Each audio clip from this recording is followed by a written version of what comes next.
Hey guys, and welcome back to another video from GT Sports Mates. So we are here now at the Maggiore GP. Now this is a fictional track, it's not a real track, but it's a very good fictional track.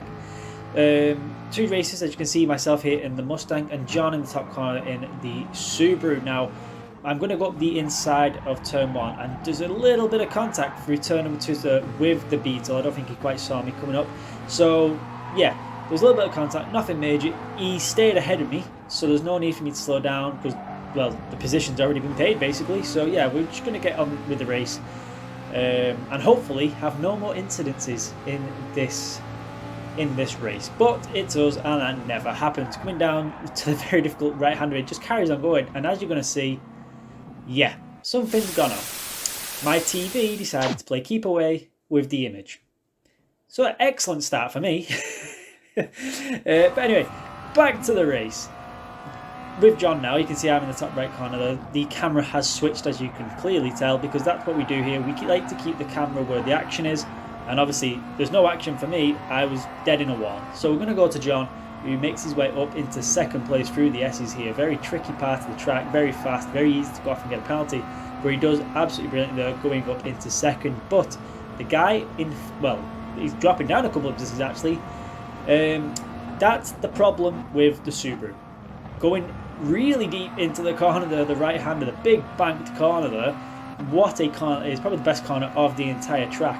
And John went up from 4th to 3rd there in that corner. And what I was going to say briefly was, all the way down the back straight there, John lost a couple of positions. Now that isn't because he did a bad job, he did a superb job through the corners. That's how he went up into second place.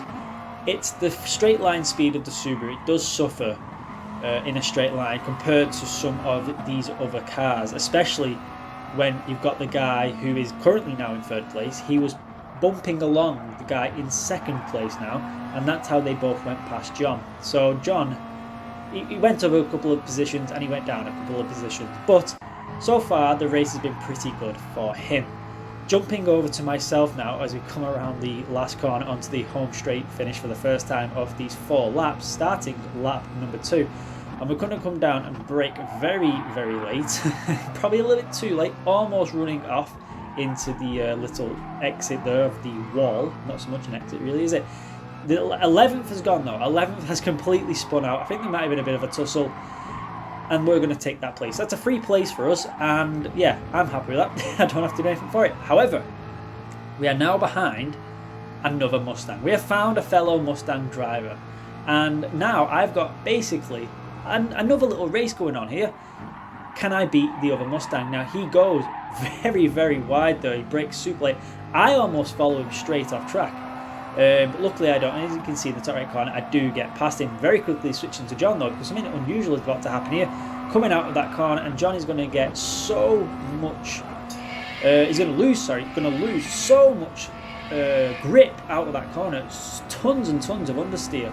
What happened there, I have absolutely no idea. Very unusual for John to suffer so much understeer, especially round the faster corners. The Subaru is superb in the corners, so I'm not actually sure what happened there. But as you can see, he's been demoted down to 7th place, so he's lost a few places because of that. And he's going to have to be careful, because obviously he's going to want to push now to try and catch up. It's only a 4-lap race, so there's not a long time to go. Can he make up any positions? Now there is a group of them in front, as the guy in the Beetle decides to become a lawnmower. I think he was trying to make his own track. Not sure what he was doing there, but again, John loses the grip there and just gets loads and loads of understeer. This is very unusual. I've not seen this happen before with the Subaru. Now the balance of power is on in the races, but I've never seen it affect the Subaru in that manner. So very interesting indeed. Jumping back to myself now to start the penultimate lap, I'm going to go down the outside of the BMW, taking the wider line. It would have been a lot better if I got into grip, but luckily the BMW has run slightly wide himself, and I'm going to go up into 9th place. Is the BMW going to fight it through here? He's not. He's played the game very well. He's realised if he'd have gone for the move, he would have been in all sorts of horrible shape for this corner, as he just gently taps the back of the car. Now, nothing in it. There was nothing in that. It was accidental. I didn't lose a position. So, you know, racing incidents happen. Now, as you can see there, you probably noticed John's the revs died on John's car a little bit there, he had a bit of contact with the Beetle through turn number 5, and it just made the Beetle run off slightly. And John, being John, proper sportsman, he wasn't happy that he'd caused another car to go off, even momentarily, and he gained a position. So he backed off instantly to make sure that Beetle got back on track, got back in front where it should be, and that's how it should be done. Unfortunately, you don't see that all too often. Around big right corner, and there's going to be a big spin here for John. That, well, I tell you what, I don't think we was expecting that. That is for sure. Well, I'll tell you what, we're going to go back and have a look at what exactly went on there, because I'm going to come through here now in ninth, well, now into 8th. I cut the corner there because I really didn't want to risk running into John. I don't know what's happened. We will go back and look, but that was a huge moment for the Subaru there. John's not had a good race so far, has he? He's had a lot of understeer, and now a big spin as well. So yeah, I bet he's not too happy about this race. However, saying that, me and John are now fighting for a position here. So we've got 1 lap to go.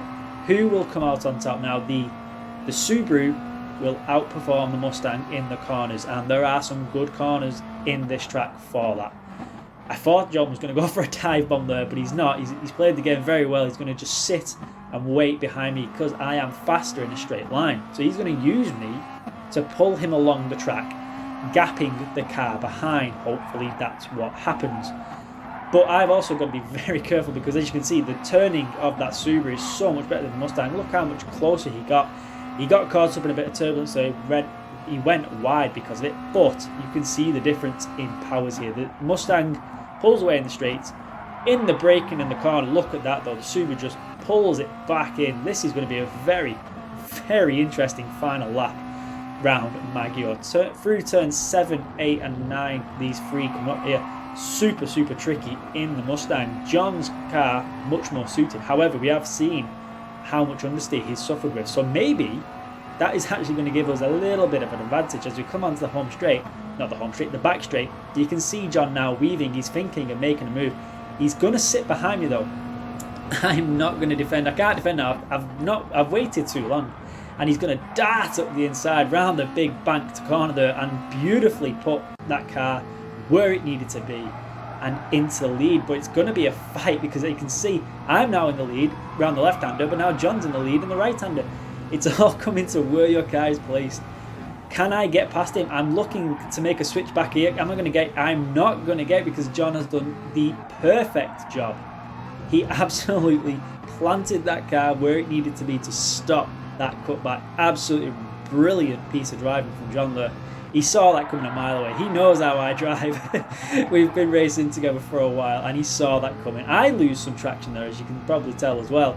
Very interesting race. Don't know what's going on there. But across the line we come. Wasn't a fantastic result, but it was a great race. But what happened to John? So, jumping back to lap number 3. Now, he's behind the Beetle as we're going to start dropping down the hill here towards the big banked right corner. And what we're going to do, we're just going to pause it here. Keep an eye on this tyre. Just watch what happens as he comes around this corner. Pixel by pixel, you can see now he's just on the grass. His rear tyre is going to follow suit. 2 dirty tyres. And as he comes back onto the track, what's going to happen? He's going to have no grip on his right side. His left are going to want to take over. It's going to start skidding. It's going to then grip and just absolutely spin him round into a wall. If this was a real race, that right there was a DNF. And, well, beautiful spin round though. But that's how easy it is for mistakes to happen. Pixels over the line, and it cost him dearly. Well, that's all we've got time for, so I hope you've enjoyed it. Please give us a like and subscribe. Until next time, see ya.